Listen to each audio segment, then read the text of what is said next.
and welcome the Bharat Army podcast. We hope you're safe and well wherever you're tuning in from in the world. I'm Isha Acton. I'll be hosting today's episode, and this topic I'm particularly excited about. Today we're focusing on Indian football. Now, for those of you who are at home missing the cricket, we thought why not mix it up with a bit of Indian football, and for that we formulated the perfect mix of people for the episode. So firstly, we have two members today from the Blue Pilgrims. Welcome Varun, welcome Devanjan. Hello, nice to be here amongst How all are of you you guys. guys? We are good. Just surviving amidst the pandemic. So Yeah. Well, for those of you viewers who don't know, the Blue Pilgrims are actually the Indian national team's dedicated fan base, but we'll go more into depth about that later. Now, speaking of dedicated fan bases, we of course have two members of the Bharat Army fan base as well, and they're joining us. So we've got Abranil and we've got Adidep. Hi guys. Hi guys. How are you doing? I'm good, and how are you guys doing? We are good. We are, just waiting for sport to resume, as just about everyone on this panel. But yeah, up until that time, looking forward to having this a good conversation with everyone here. Yeah. Also, if I may chime in, this is the second anniversary of the Intercontinental Cup win that happened on this day 2 years back. I think it was something that probably you were supposed to bring up, which I'm not exactly sure, but yeah, this is the second anniversary, so I'm looking forward to a good discussion. yeah, Awesome. Excited for it. So you guys are obviously passionate about Indian cricket and Indian football. So I'm just asking Abranil and Adidev, who do you support outside of India? Do you support any European clubs in football? Aditya, you want to go first? Yeah. So basically, the primary motive is obviously always towards Indian football. But yeah, apart from Indian football, I'm a big supporter of Chelsea. So although the organization that we work for, Super Football, primarily dedicated towards Indian football. So the organization there, we have a lot of Manchester United fans though. But being a Chelsea fan amidst a lot of Manchester United fans, that's a big pain. But again, all for the love of sport, man. Okay, Abranil, who do you support? I'm a United fan. So Aditya and we have quite a bit of banter between us. Yeah. But yeah, I support Manchester United, and outside India, I also of course support the Brazilian national team. Okay. Which is like the family tradition for us. If you are in Bengal, you either support Brazil or Argentina. That's the tradition here. But yeah, so those are my two teams. Brilliant. And Devanjan, a little birdie told me that you support West Brom. yeah, that's true. I support West Brom. I've been a fan for almost 18 years now, and yeah. Are there many West Brom fans in India? Not that I know of. I know of. I think you're a minority. I know I'm the oldest one, but I know there's one more guy who's from Mumbai, I think so. And I got to know him through some YouTube activation program that West Bromwich Albion did. And so that's the only thing. But but he was much after I came, so maybe I'm the oldest one around. Yeah. Okay, Varun, who do you support? I'm probably unique as well in that I don't support any European team. I always grew up watching football and enjoying it, but never supported a team. So it was always fun to go against whichever friend I was with. So that's what I enjoyed. And until I fell in love with Indian football, there was no other. He was a glory hunter. That's brilliant.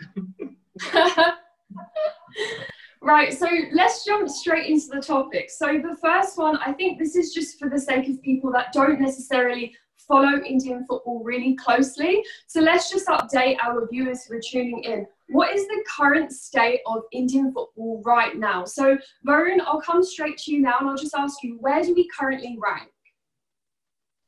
So I'm not sure exactly where we rank. Sorry, I just put the spotlight straight on you then. I think we're around the 95. No, no, no, Around no, 9,500 in that range. And Devanshan, who would you say are key players at the moment in the Indian national team? So I think, when you talk of key players, the only person that comes to your mind is Sunil Chetri because he's really the key. I mean, there is no other key than him. So, but like apart from him, there are quite few young kids that are coming up. I think so, and I think Changte is one of them. Then Anirudh Thapa, and basically the players who've come in from the under-17 World Cup team, and also the players who were young in that age bracket of 22 to 23, and I think they're really. Yeah. Like Brandon. Fernandez is one more very good find, and and even Sahal Abdul Sahal. I mean Samad. So he's also superb. I think these guys need the right exposure, and they can go. Yeah. But I'd say the probably the second most important player in our team is the goalkeeper, Gurpreet Singh Sandhu. He's one of the few players who had a stint in Europe. He played for a league side in Norway, and when he came back, he just kind of transformed, and he's really upped his game. And I think a lot of our recent games we've kind of been in it just because of him, or probably not lost too badly because of him. Ah, brilliant. And Abra, I'm coming to you next. So what are the academies set up for young aspiring players? Like what's the scene in terms of grassroots football in India? So when it comes to grassroots football, the ISL obviously has a mandate. The ISL, which was declared as the top league in the country a couple of months back.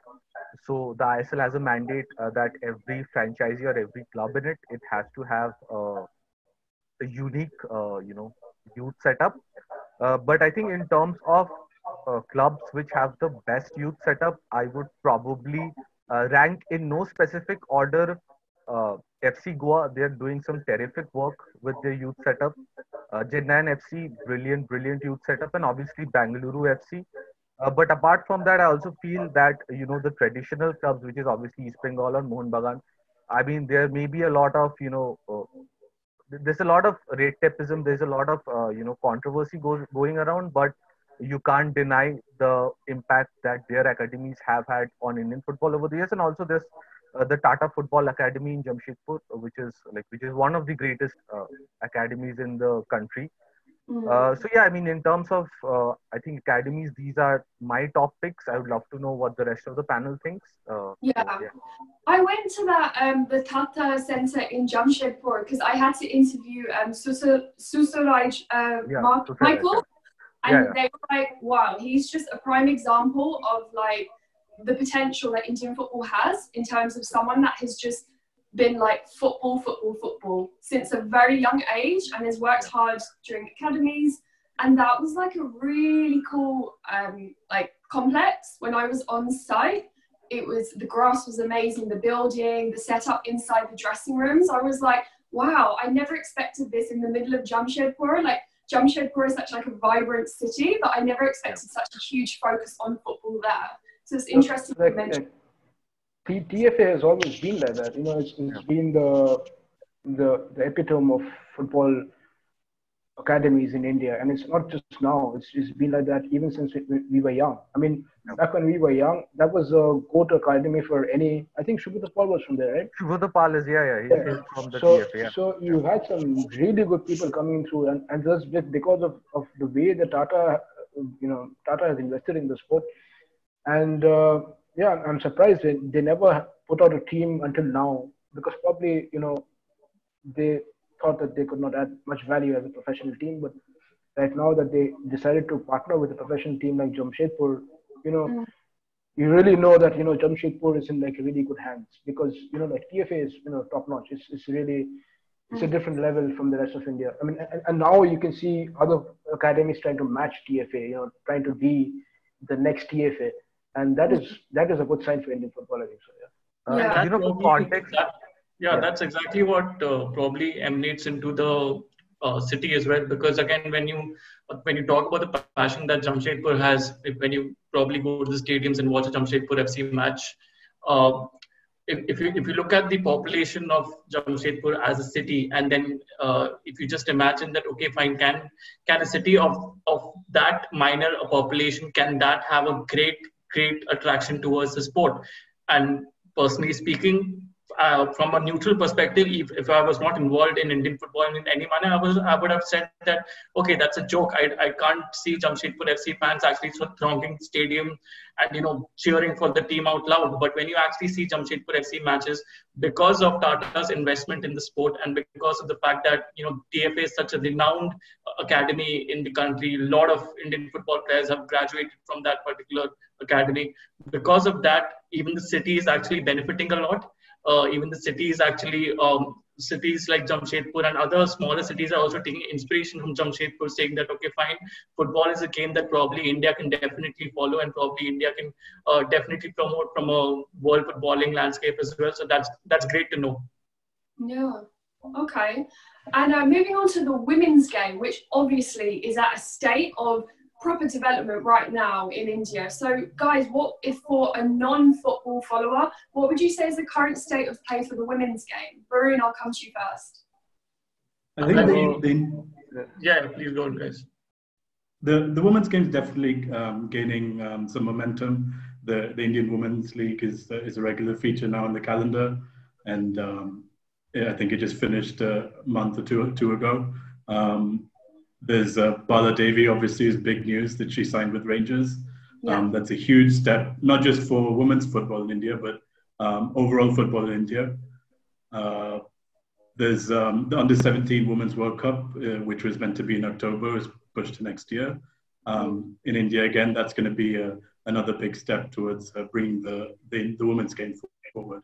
So there's a lot of exciting activities happening there. Brilliant. Sorry, Abhinav, you were going to say something?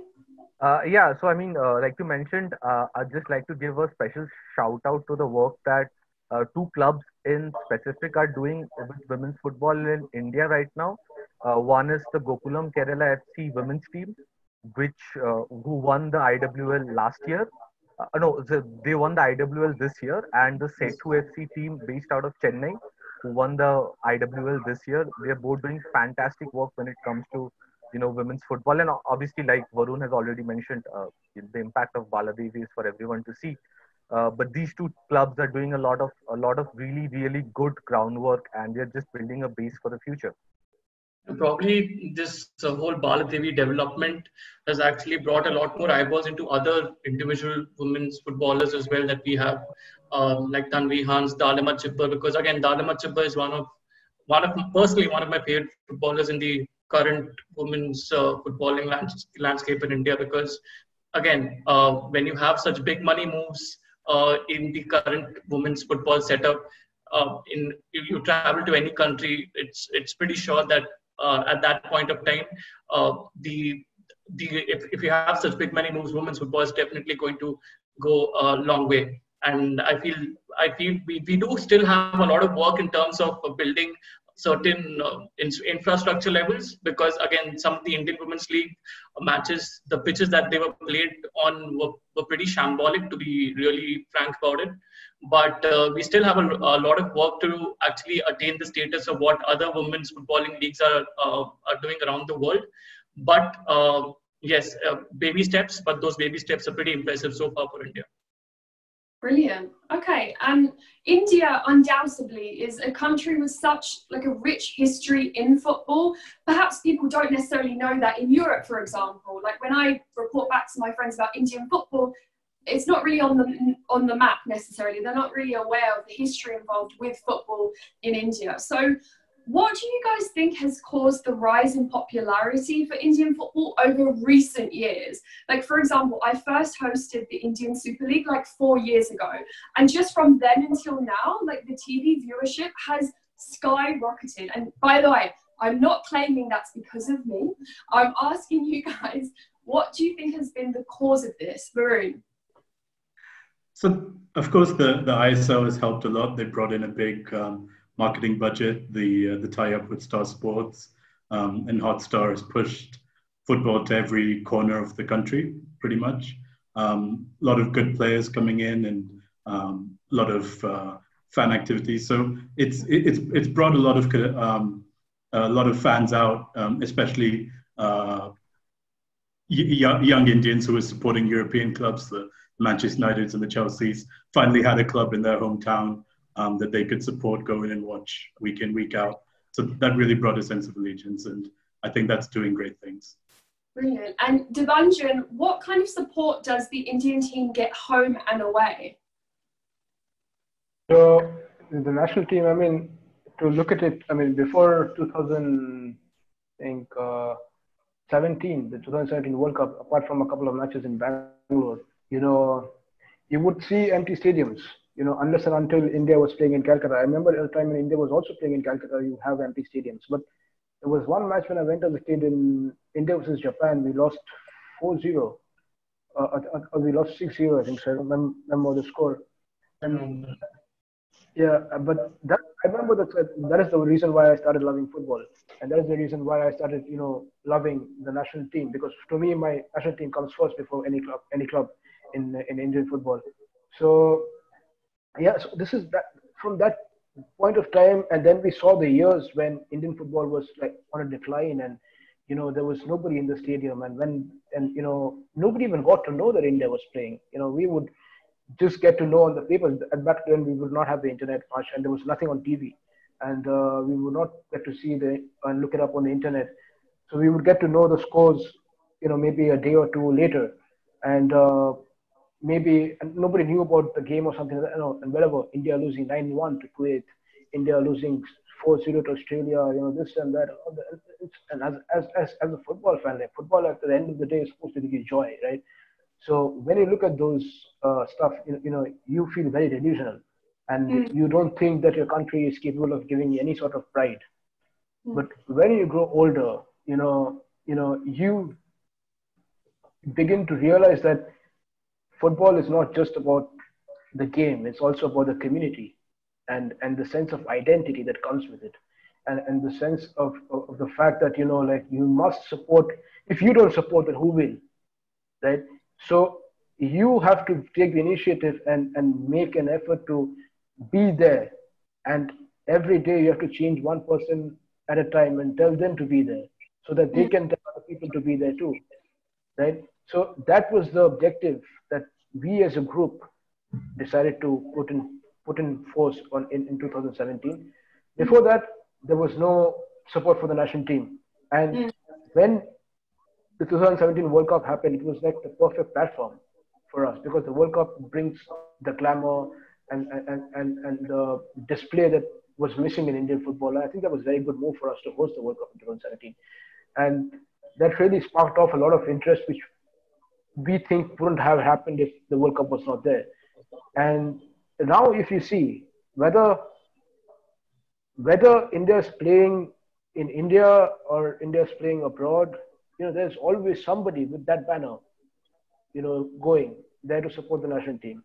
Even if there's nobody there will be screenings, in the various cities that happen, that, in Mumbai, in Calcutta, in Delhi, everywhere.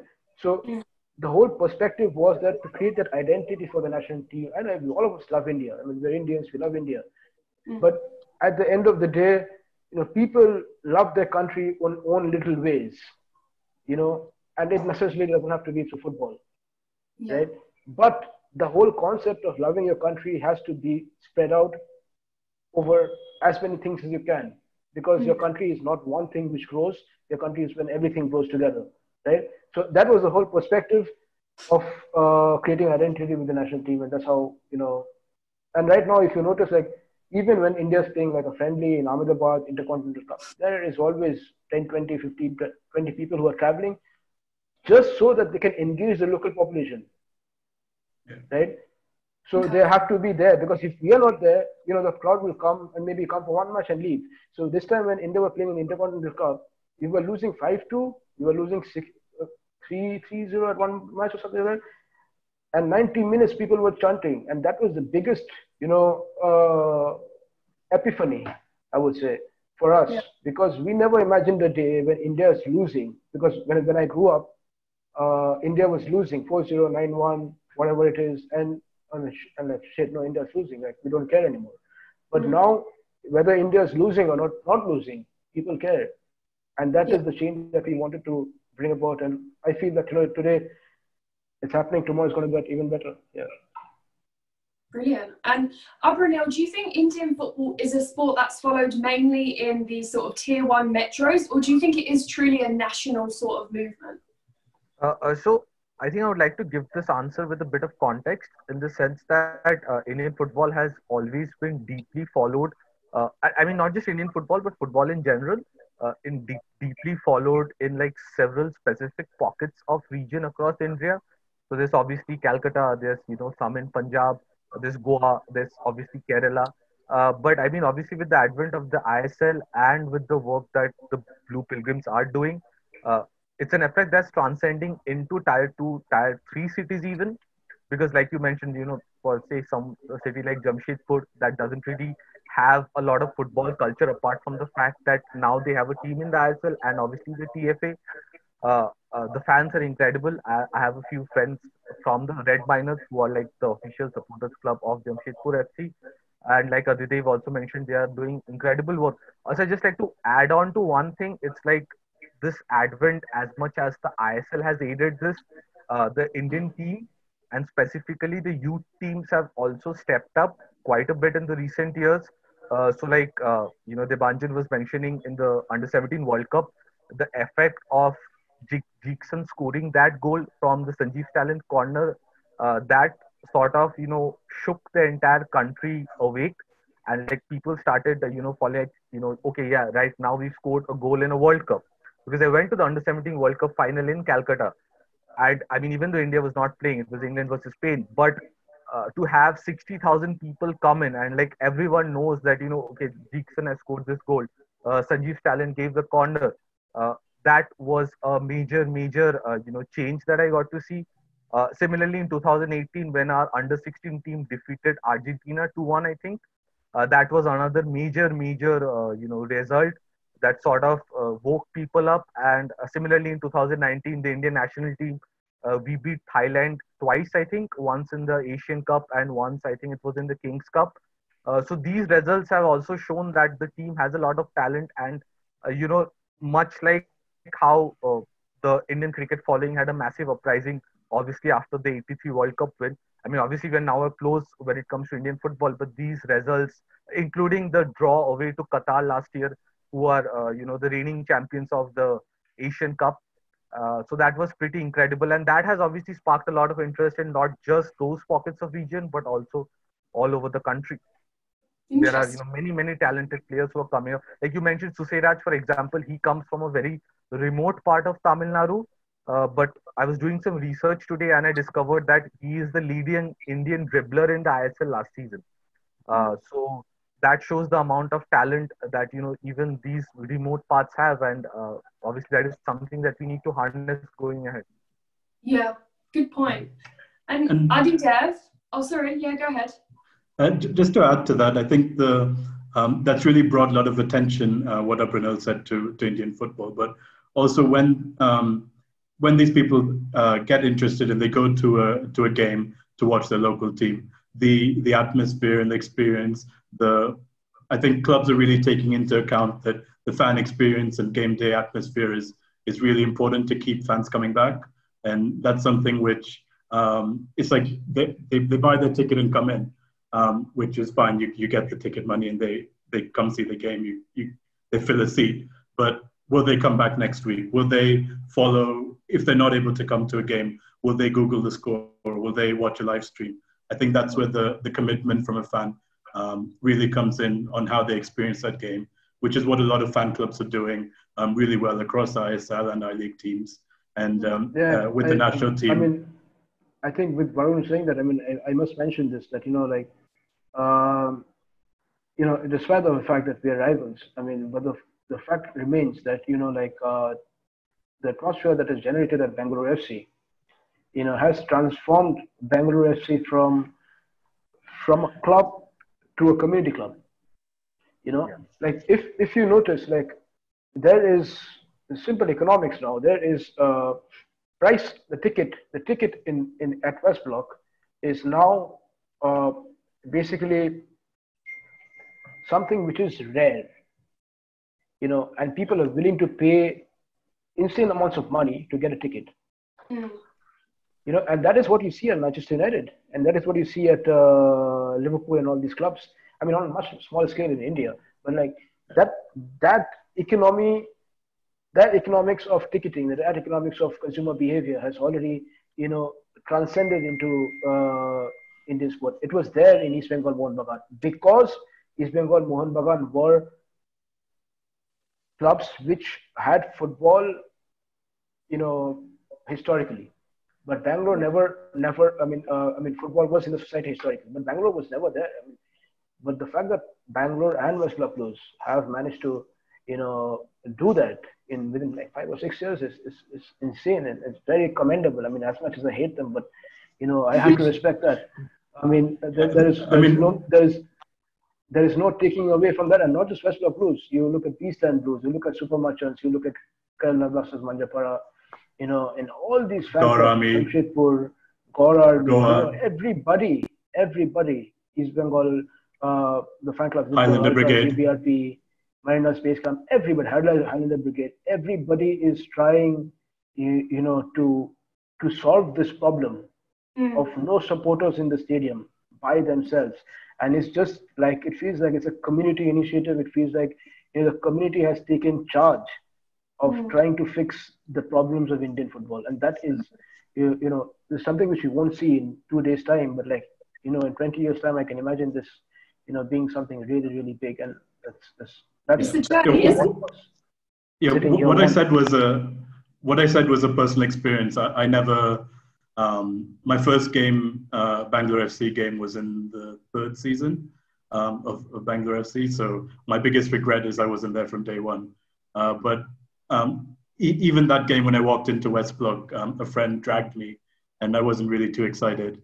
But then when I heard the chanting, when I heard people get excited, and I saw the goals, and the quality wasn't what I saw on TV, but this is something which I could feel, which was real. And that's what hooked me and brought me back the next week and the week after. And that's what all these fan clubs across Indian clubs and Blue Pilgrims are trying to do, is create that attachment, that emotional attachment. And I think what you touched upon about like improving the fans' experience by attending the games, whether that's accommodating to families or young couples or even children, like I definitely saw that in Northeast, like for the stadium there in Guwahati, they have a really good like fan park, for example. There's like a stage, they do live music, and afterwards all the players go there, they do signings, they speak to fans and everything. And I recognize there, for example, like, wow, this is actually a family experience. Like, no wonder families come here. It's such a good evening activity, and that will get that younger generation hooked from a young age. And it's just like the perfect sort of package for a fan, I found. Yeah, this is something which I would like to talk about, because I always been to England and I watch matches over there. The experience, the entire experience of like engaging different parts of the society, right, from a kids park for a child, to the mothers to have something to do inside the premises, for the fathers to buy a beer, and anybody, like people of all ages. That is the ultimate level of fan engagement that you can ask for, and it's so prevalent in Southeast Asia, especially in Thailand, that it's unimaginable that that a Thai family has anything else to do other than watch Buriram United on a Saturday. That is what they do, and that is the exact replicated model that we need to follow in India, and we can if you want to. Yeah.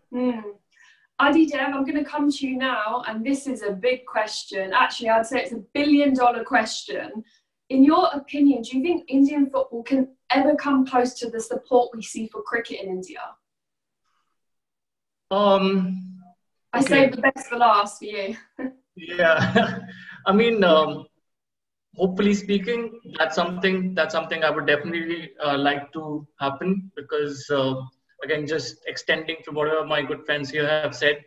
So summarizing all of the stuff that's been said here, so basically we are on a good track, because around 10 years back I would not have expected us to be where we are right now, because of the fact that 10 years back I would be thinking that, okay, fine, AIFF would actually offer tickets on a free basis, more than actually charging for them.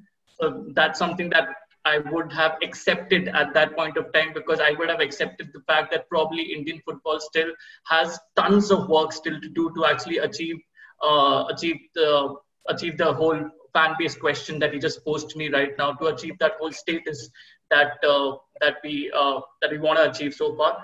But the work that has been put in over the last 10 years, I mean, it's not.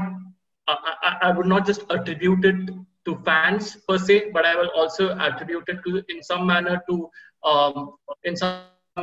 the players as well, because the players that we have developed, the leadership mantle that some players have actually taken upon themselves, like Sunil Chhetri, for example. Because again, I don't know if you've seen that video, but I guess all of the other guests here definitely have. That one video when Sunil Chhetri just poured his heart out to the Indian audience, saying that, okay, it's time to actually show your support towards the Indian football team. And I just pray that you actually come in numbers to the Mumbai football arena. And they turned up. Fans turned up. And he basically said, even if you want to abuse us, you can do that. But you need to turn up and, show your face in the stadium. And even then, if you have a problem against how we play, if you want to abuse us, you're free to abuse us. But show your face, show your support. And that was, was something that really had a lot of effect. Yeah, for sure. Yeah, exactly. So that's what I was going to support my point with. So we have moved eons in these 10 years to where we are right now. And to be really frank, yes, Indian cricket has also moved a lot since these 10 years in terms of fandom, in terms of masses taking up to the sport more and more every day. But I feel the growth of Indian football has been more than Indian cricket over the past few years, to be really frank. And I feel if we just sustain that growth, in terms of an yearly, in terms of a consistently yearly basis, I feel there's no stopping us. But if we have to reach the level of European support, or if we have to reach the level of the support that some major European clubs get, yes, there's still time for that.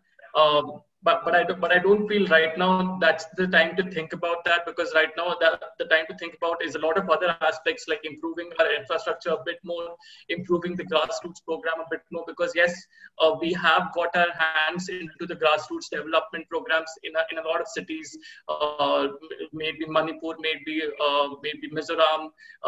It can be the Reliance Foundation Youth Sports Program that's happening. That's another good thing that Reliance are doing.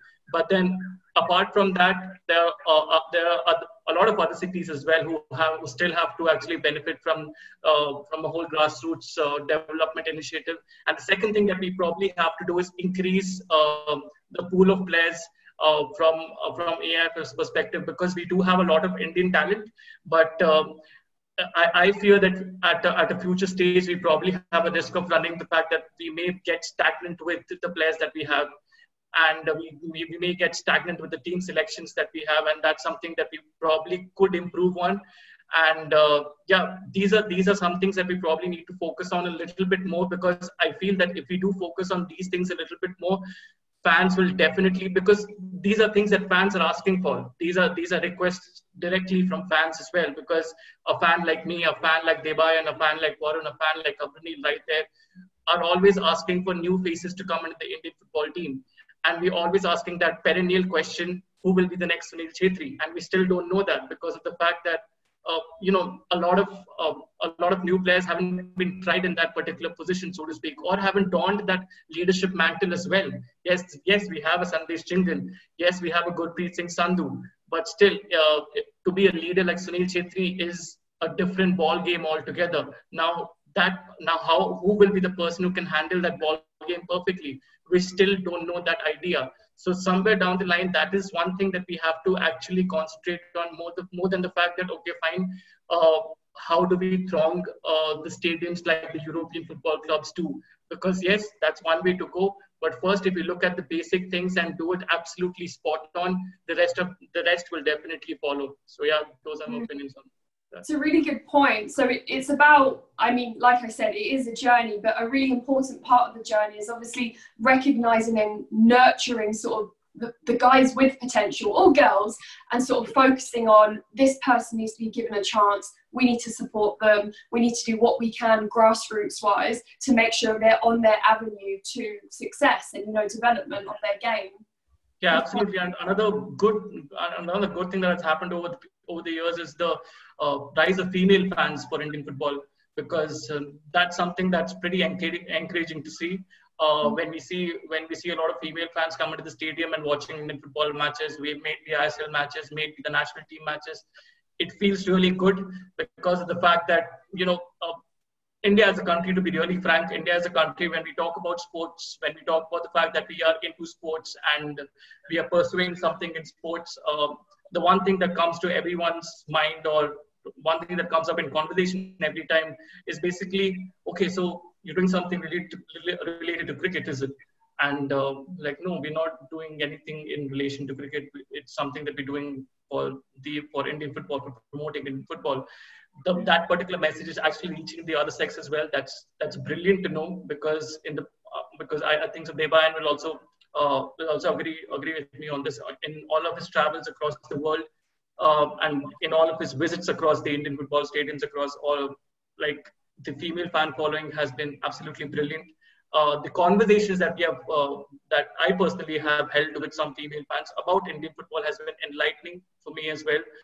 And sometimes I just believe that if this grows at a very consistent pace, that's probably what we want, because that will help grow women's football in India as well. Because as soon as females start taking a lot more attention in football, or in the local regions where football is pretty much predominant, I feel that's where the pool of players will grow for the female national team as well. So that's something that that's pretty much opportunistic as well. So, yeah. I'm not sure if there's a controversial statement, but I actually believe that we're much closer to qualifying for the Women's World Cup than we are to ever qualifying for the Men's World Cup. So it's not controversial. It's very evident. I mean, so there's probably a best hope to see us. I mean, it would make me equally proud, to be very honest. And I feel that we can have the key, because at the end of the day, India is still like, you rely on what your mother tells you to do when you're a kid, right? So I remember not being able to go to the stadium when I was a kid, because my mother did not allow me to go to the stadium, you know, because she would feel that it was not safe. Back then, it was not safe for many reasons, you know. So that, and just imagine like an entire society growing up on mothers who trust football as a sport, just like they trust cricket as a sport, you know. So imagine that, and that would totally change the game, I think, by a considerable amount. I feel so. Yeah. So for someone who's never attended a football game in India, how would you describe the fan culture to them, Varun? So just find your nearest team and just go. Don't even think about it. Just go. Oh no, sorry. I mean, how would you describe it to them? Like, for someone who's never been to, like, if they were like, oh, does anyone even make noise? Like, is it busy? Are there banners? Yeah. Like, how do you describe it? So I think a lot of fan clubs now are trying to one up each other, which is really good for fans overall.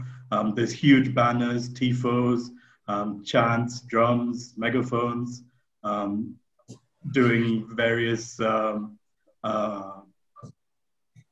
player chants, team chants, clubs.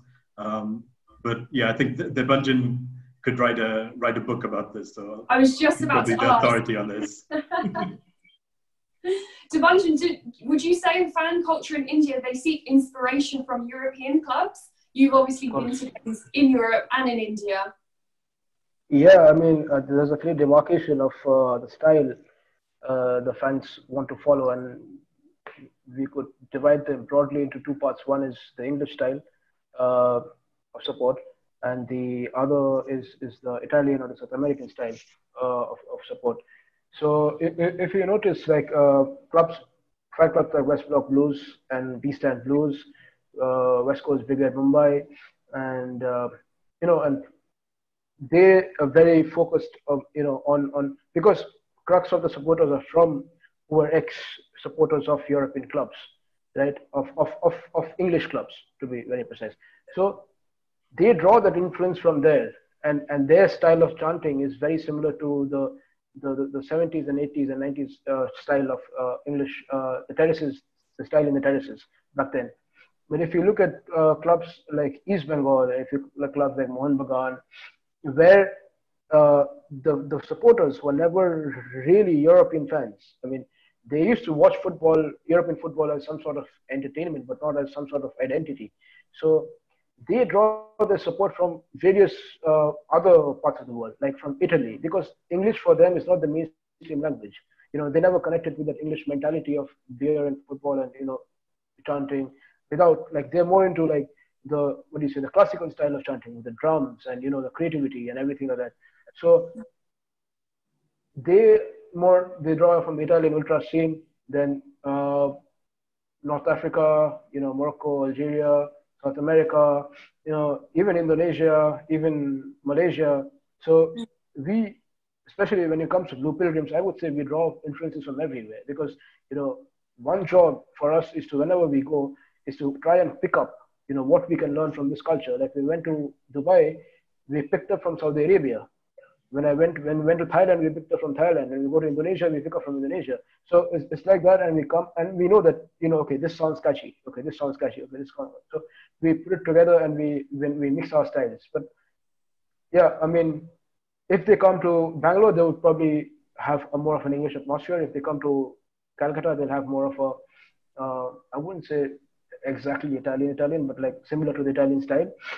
And if they go to Chennai, it'll probably be the Italian. If they want to see authentic football culture the Indian way, they should probably go to Goa, you know, because that's where they see the mix of everything, you know. The drums, I just remember the drums at Goa. Yeah. Constantly Crazy. banging on the drums. Yeah. The style of the drumming in Goa is Goan, but the style of the drumming in Calcutta is Italian. Okay, the style of the drumming in Bangalore is different. So it depends on where you are. Okay, so that's what, like, it's different parts, and it's good. Like, I think India will never settle to one style, like you know, Malaysia has.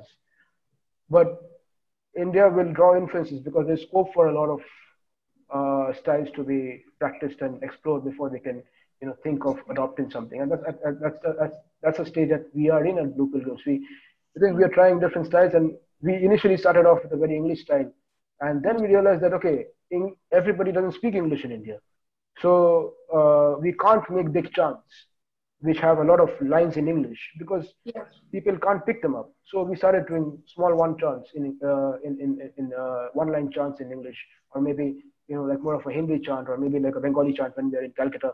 So it depends. We try to mix it up. Yeah. And Abranil, what kind of like banners would a fan expect to see at you know, at an Indian national game, or what kind of chants would they expect to hear?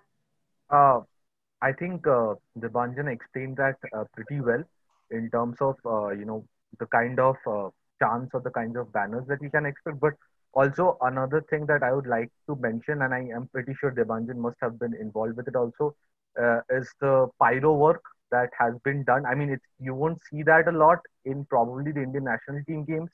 But if you come to see East Bengal or a Mohun Bagan game, you are likely to see a lot of fireworks, which I personally like a lot because, I mean, some might say it's a bit risky, but I mean, obviously the people who do it, be it the Mariners base camp or the East Bengal Ultras, they know how to do it very well and very safely, and it's a treat to the eyes. I mean, there are a lot of videos, there are a lot of images floating around.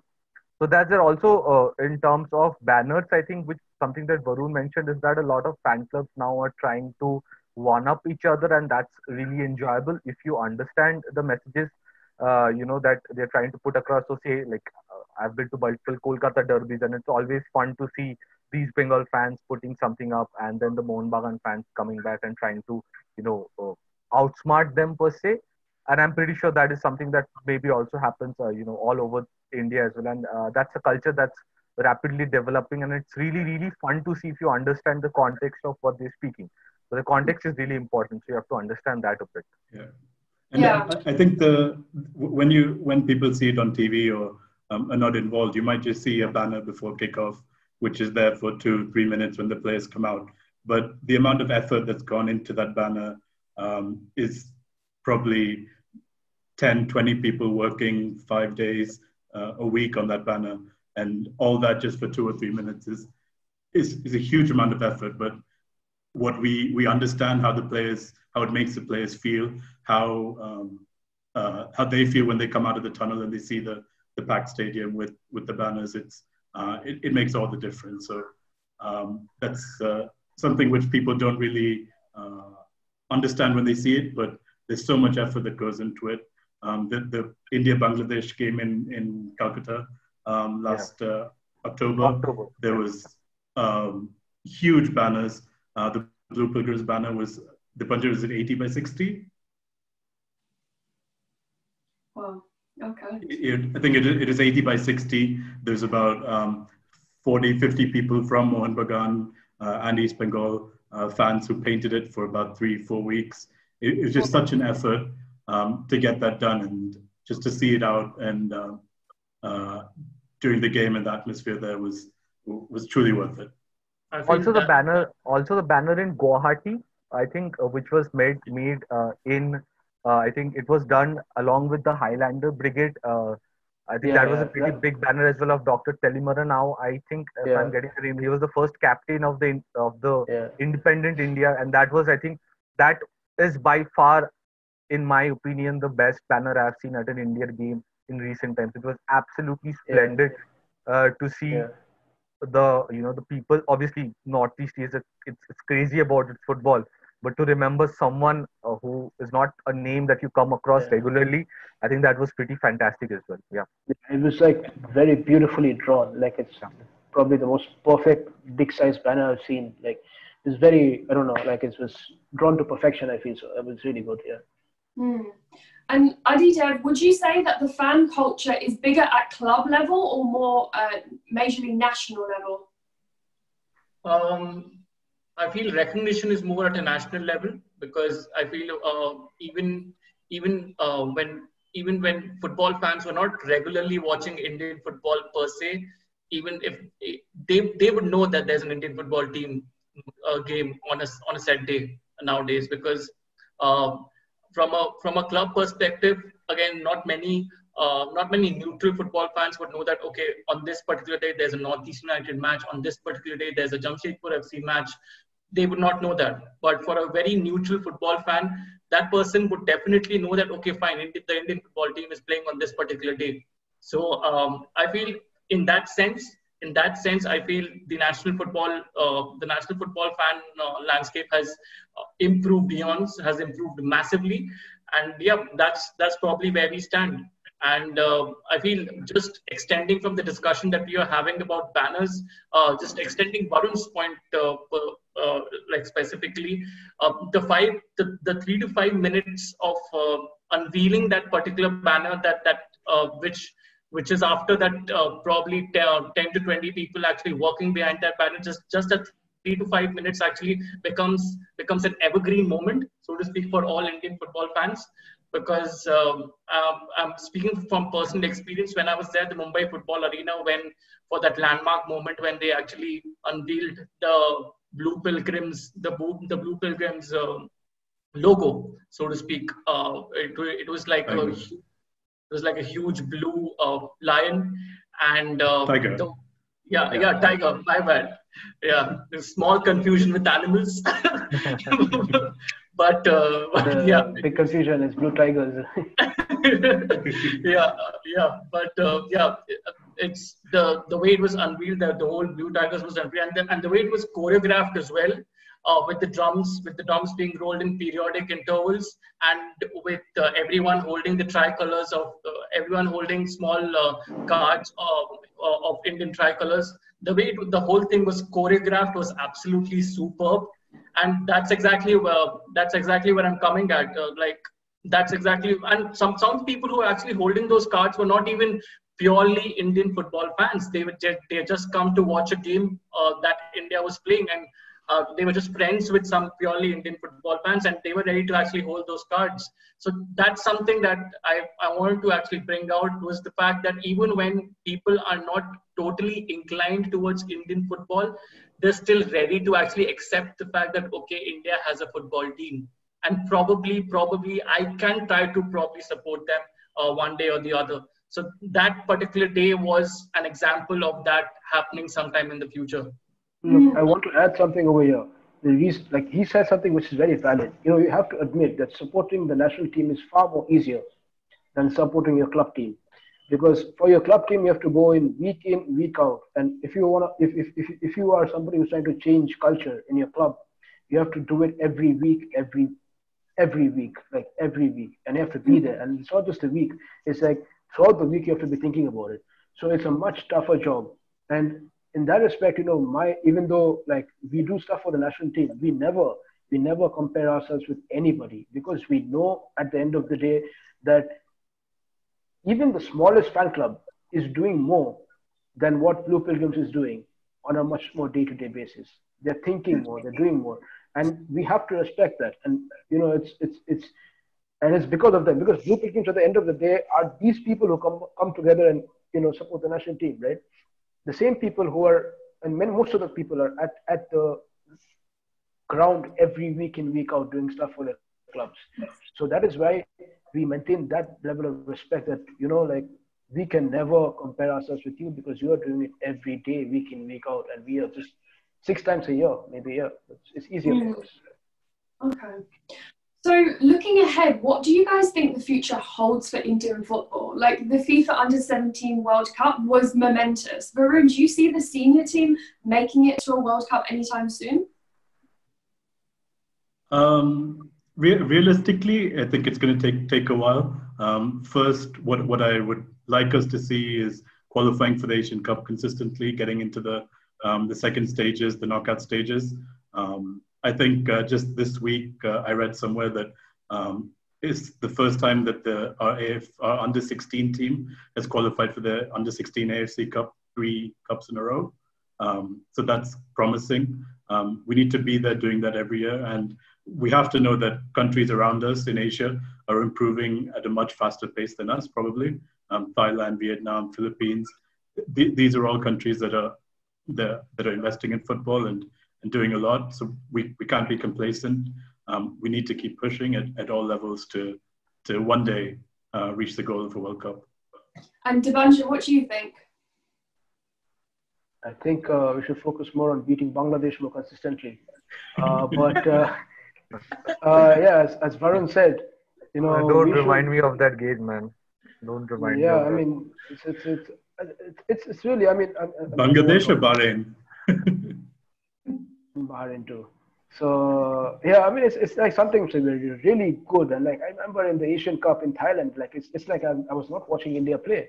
Like I've never seen India play like that, and I was like, "Are you sure this is India playing?" And I was like, everybody was like, "Impossible! It's not India playing." Okay, I have to cut Debanjan off here. So we were both in the stadium in Abu Dhabi, and that was, I think, the first or the second day I had met Debanjan, and Ashik went down the wing, got the penalty.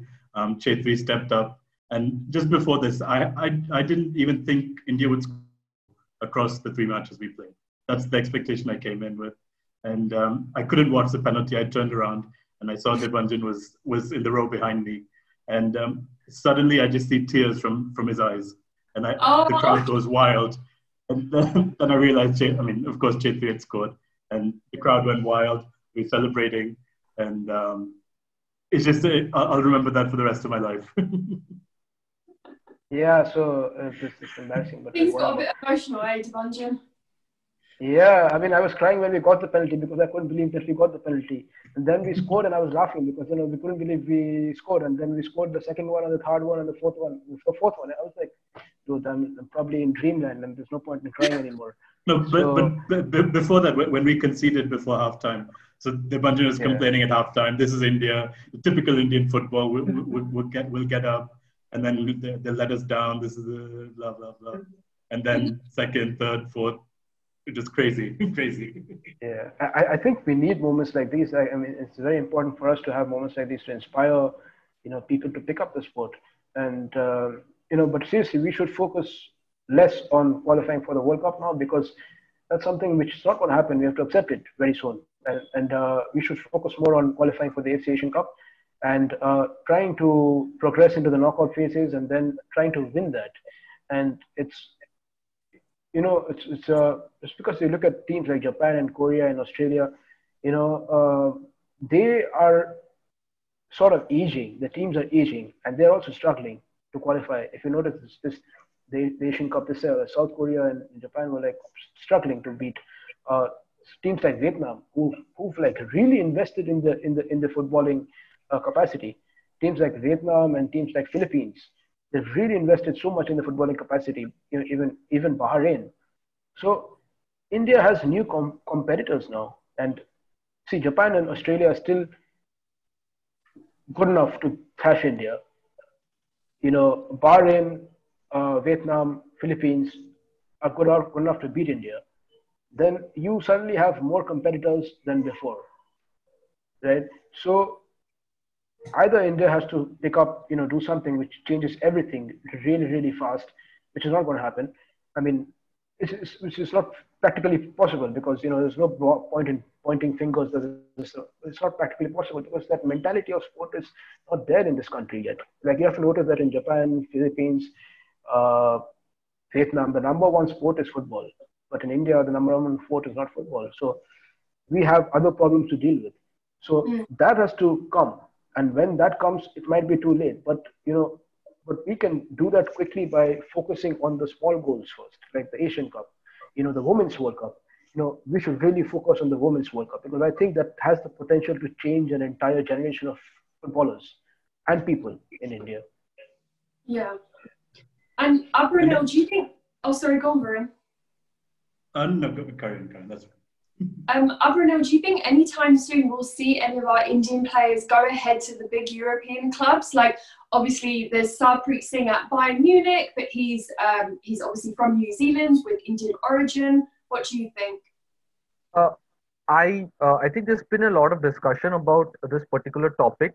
So people have come out and said that players like Sahal or Brandon, they might they have it in them to play, if not for a big European club, but at least for the smaller European clubs or in lesser leagues, like say for example, Gurpreet has done that for Stoke FC. But I think I'd like just to point this one fact out is that even before we think of Europe or whatever it is, I don't think Indian footballers they are very far off in terms of pure technique or in terms of the skill that is required. But I think this is something that Sheringham said a couple of weeks back. It's that the fitness and the discipline is lacking a lot. That is an issue that has to be addressed much, much more intensely before we even discuss the fact that that maybe some Indian player can sign for a big European club. So according to Sheringham, when he was at ATK, which is who are the defending champions of the ISL right now, he said that most of the Indian players they struggle to last for 70 to 75 minutes, somewhere around that mark. They completely lost steam. So that is something that has to be addressed at the grassroots level first before we even think of any big European club signing up an Indian player. But it's definitely something that is feasible. But there's a long, long way to go before that happens. Yeah, I agree with you there, Bruno. I think looking at teams in Europe, they play the Premier League, like a 38 game regular season, and we're playing an 18 game regular season in the ISL. And even with an 18 game season, it's squeezed into a few months. There's not one match a week typically. And a lot of the key players, or the younger players, don't get to start all 18 games, which is kind of a tragedy because they need that game time to improve. So until we move to a longer season, I think it's going to be difficult to compete with some of the other. Also, another thing that I would like to add is any top or even medium level European club. I think all clubs at around this point employ a certain method of pressing in which every player has like a zone in which they're supposed to, converge on opposition players, and that is a rhythm that is set for the entire 90 minutes. Obviously, Liverpool are, the champions of this, which is why they have the Champions League. But when it comes to Indian clubs, the method is much more disjointed. The rhythm is not, it's nowhere near as good as any top or even medium level European club. I mean, FC Goa tried to employ that, but even they ran out of steam at some point in the semi-final last season. So even in terms of just the tactic employed at big European or even medium level European clubs, the effort that is required to stay to press continuously for 90 minutes and to hound and harass the opposition, that is not a culture that is prevalent, or not a tactic that is as prevalent in Indian football right now. And that is also a change that has to come from the coaches and from the infrastructure and the fitness levels as well. I think it's more of an exploratory phase for Indian football, but this exploration is going on for too long. So that has to be cut short, and we have to move on to the next phase as soon as possible, the developmental stage, because it's not happening. I think another kind of, I'd say maybe a quick fix which could be done is to change the way that teams, the ISL teams are currently playing with dependence on foreigners, especially in key positions. So a lot of clubs are dependent on foreign centre backs, foreign strikers, which doesn't help the local Indian players grow in those positions. So if we take a striker other than Chetri, who's not an out-and-out striker, we have Joby and maybe a few others, and even Joby hardly got any game time last season. If we look at centre backs, we have Sandesh Jinga and Adil Khan, maybe a couple more. And are they getting regular game time? Probably not. I think Sumitra Rathi in ATK is a good find at centre back, but some of the others, it's kind of a weakness for the national team when they don't play. And basically, like my whole point here being is, if we have to progress further than where we are right now, if we have to get to the level that all of us here are talking about, if we have to get to that level, probably we have to start accepting where we are, because that's something that a lot of our fan base doesn't accept, because as people have pointed out here, so when we do get success in a match, or when we do score a goal in a match, suddenly everyone is feeling the fact that, okay, fine, this is our game, and this is how Indian football is going to. This is the time when Indian football is going to start growing. But everyone fails to realize the fact that that's just a stepping stone. That's not the end goal of it all. I mean, that one goal, two goals, a result is what matters. The goals are not what matters. It's the result that in the end that matters to us. Even when it comes to a club, even when it comes to the ISL. So when in the ISL, if we are talking about how the ISL has developed the sport in the country, I feel that yes, it has developed sport in the country, but when we talk about fan duels in that manner, when we talk about different fan clubs actually doing banter with each other in that sort, yes, we have developed a lot over there. But the fact being is, everyone has an opinion from different fan clubs. Everyone has a certain opinion, that every opinion is welcome.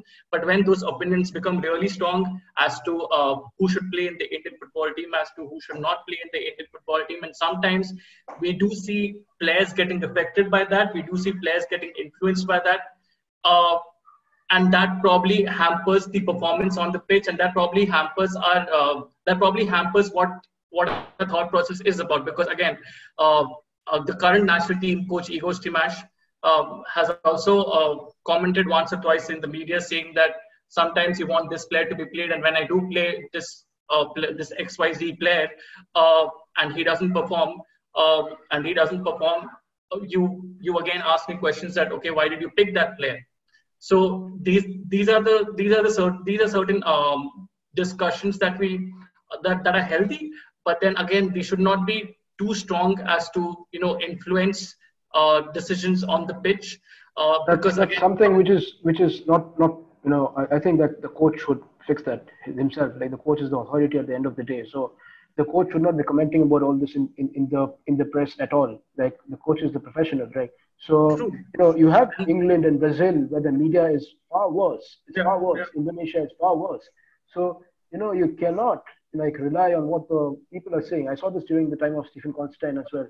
Like you cannot rely on what the people are saying around you to make your decisions. Like you should, if you're the coach, And you have your own. that's how we're taking decisions in Indian football Yeah. right now, and You probably cannot. You that cannot. needs to change. That needs Yeah. to You change cannot. because from a grassroots, from a root level perspective, we need to start accepting the fact that okay, it's a slow, gradual change from Stephen Constantine, who used to deploy a more long ball approach. We used to deploy a more patient approach, so to speak. We have moved towards a more modern approach in Ego Stimash. Yes, the results are not coming as much as we would want them to come in, but still, it's a gradual approach. It doesn't mean that he's doing a rubbish job. He's not the perfect man for our team right now. But we are actually adopting a modern style of play, and that's something we always wanted to do in the past. So if we want to develop further in this particular zone, I feel that we should start accepting where we are. We should start accepting the norms that AFF has put to place. And yes, discussions are always great. Debates are always great, but they should not. The AFF should not be influenced by these debates. The Indian football team should not be influenced by these debates because these debates are great. These opinions are always great to have. But again, if the higher management starts to get influenced by these opinions, then we can't achieve a certain stability in our development, and that's probably what we need to achieve for the future. So you're saying as a fan base, perhaps there needs to be more patience and faith in the professionals involved in player selections or tactical, like the evolution of Indian football. We need to sit back and just sort of trust the process a bit more than constantly criticize and compare to this and compare to that. We are very radical in our approach. We're extremely radical in our approach. It feels like when we win, people celebrate like crazy fans, like absolutely qualifying mad for the next World Cup. I mean, after India beat drew with Qatar, I think 99.9% of the people believe that India's already qualified for the World Cup. And then we fell back to earth when we lost to Bangladesh. I mean, we drew with Bangladesh. So you can draw with Qatar, you can draw with Bangladesh. So what level are you on? So it's that you have to. As an Indian, it's hard for us to manage expectations. As an Indian football fan, it's hard for us to manage. It's not just Indian football fan. It's just Indian society. We all like drama. Wherever there is drama, we run there. Whether it's positive drama or negative drama. But that is not constructive. I mean, you have to realize that at the end of the day, it's not constructive. So everybody has an opinion. Everybody has the right to an opinion. But the people on the top should also realize that opinions are not hard facts. You have the data, you have the statistics, you decide. Don't put your ears into what, the rest of the community is saying. They are making opinions based on one or two data points. You have hundreds of data points. You have analysts working for you. So you know better. These people have seen one match and they are commenting on what the player standard is. You have data for 15, 20 years of football he's playing from when he's young. So your decision should come from statistics and science, not from what popular opinion is. So that's what needs to change. So this pressure should not be there. Like AIFF and FSDL or whoever's running the football don't care about what others are saying. You just do your work, and our job as fans is to do our work. We just to go to the stadium and support the team, not to sit on Twitter and pass comments about what is good and what is bad and criticizing and abusing. So that's what Sunil Shetty said. Like if you want to abuse, you come to the stadium and abuse. You spend your money, buy your ticket, then you have the right to abuse. Not on Twitter where it's free. So social media has particularly ruined it all, man, to be very, very frank. Social media is a boon and a bane together for Indian football currently, because as Devanjan said, when we win, it's a celebration. When we lose, it's like fans can just come out on the streets and then start cussing players. That's the whole idea of it all. I mean, I don't know. And players do see all of that. Players do see all of that, and players do react to all of that. And that I feel as an Indian football fan that should never be the case, because in the end we're supporting the Indian football team no matter what, and if that's the way we are supporting the Indian football team, then I feel that's a very wrong way to do it. Hmm. Now, we touched upon this earlier, but talking of Indian players making it to European clubs, we have to talk about Bala Devi. Now, for the viewers that don't know, she's from Manipur. She's a female footballer, and in January she signed for Rangers. So that is a huge milestone. Now, guys, what do these kind of milestones mean for the growth of Indian football, even if it's just putting us on the map? Because I know that made the news here. It was everywhere. My dad was like, wow, who's this Indian girl? She's living in Scotland now. Like, tell me more. How important are these milestones for Indian football? I mean, it definitely encourages other footballers, as discussed before, it definitely encourages other footballers to actually, in that particular sex, actually to take up the sport more in India. Because again, Bala Devi achieving that particular milestone, achieving that particular achievement also gives that extra incentive for other women footballers to actually improve the game as well. Also, it also, as discussed, the infrastructure levels that were pretty shambolic in the women's footballing landscape here in India. The infrastructure levels are pretty bad. It actually, this particular development encourages the authorities to actually look at that particular development and see and think that, okay, fine, if we do our job properly, if probably we improve on if we improve on our particular job, if we give them proper pitches to play on, I feel the next Bala Devi can definitely come pretty soon. And it gives kids the chance to actually think about the fact that, okay, fine, we have a chance of going abroad and plying our trade specifically. And from a grassroots development program, it's an absolutely brilliant it's an absolutely brilliant development so far. Brilliant. Okay, so now we're just going to end by talking a bit about the Blue Pilgrims, just for any viewers who have never come across you guys before. So, Debanjan, if you just tell us briefly, like, how did the support group start? Okay, so Blue Pilgrims was basically like an initiative started by some people to bring together fans from all over India and start supporting the national team. So the purpose of this group was to, one, unite the country when it comes to supporting the national team. And the name Pilgrims is basically, it means devotee, literally. So that's what we tend to do, like, you know, the devotees of the national football team. Like, you know, wherever the national team plays, our objective is to, you know, be there in person, even if it's one person, to try and, you know, support the national team so that they know that, okay, there's somebody has come to watch you, you know, like you have support. And over the years, that has evolved into something which also focuses on the development of Indian football. Yeah. You know, developing a culture, developing ideology, mentality, and, you know, style from different parts of the world, taking it from different parts of the world, and even from Bharat Army. Like, we have, you know, we keep saying this a lot, that, you know, Bharat Army is an inspiration because they have been able to organize fans for a sport, and organization is key. So we've been trying to organize supporters, because at the end of the day, whatever the Indian cricket team plays, you have always one section which is singing and chanting. It's always good fun to have people sitting and clapping, you know, like when there's a 4 or a 6 or something. But when you have somebody chanting and singing, you know, it resonates better with the team that is playing. You know, they know that, okay, when we are down, they're singing. When we are up, they're also singing. So that's what we try to do with Blue Pilgrims, you know, create an atmosphere whenever India is playing. And now we are moving on to other projects also, like, you know, recently, very soon, we're going to launch our own podcast, which is called Radio Blue 1947.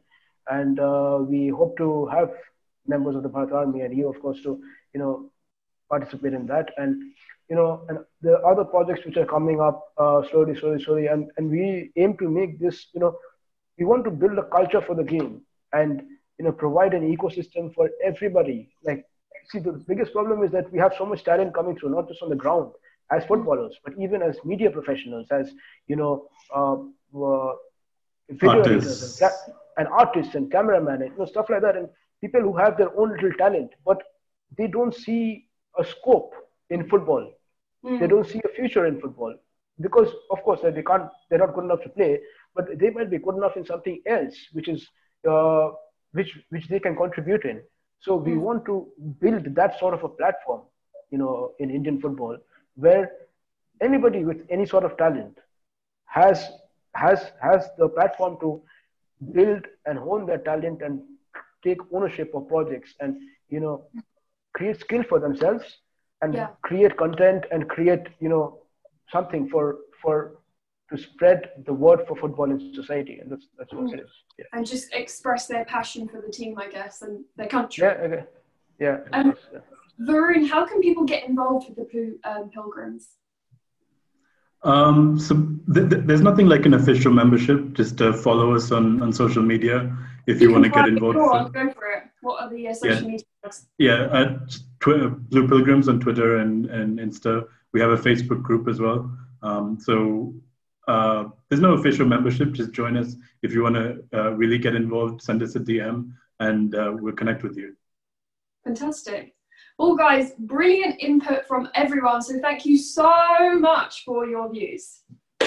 And thank you so much for having us. Thank you so much for having us as well. Yeah, for sure. Yeah, thanks a lot. We hope you guys at home enjoyed tuning in the Bharat Army podcast. Whether you're viewing from YouTube, Apple Podcasts, or Spotify, just make sure you follow us, you subscribe for more updates like this. We hope everyone's taking care. So I guess we'll see you guys soon. Thanks again. Bye. Bye. Bye. Thank you. ये दोस्ती हम नहीं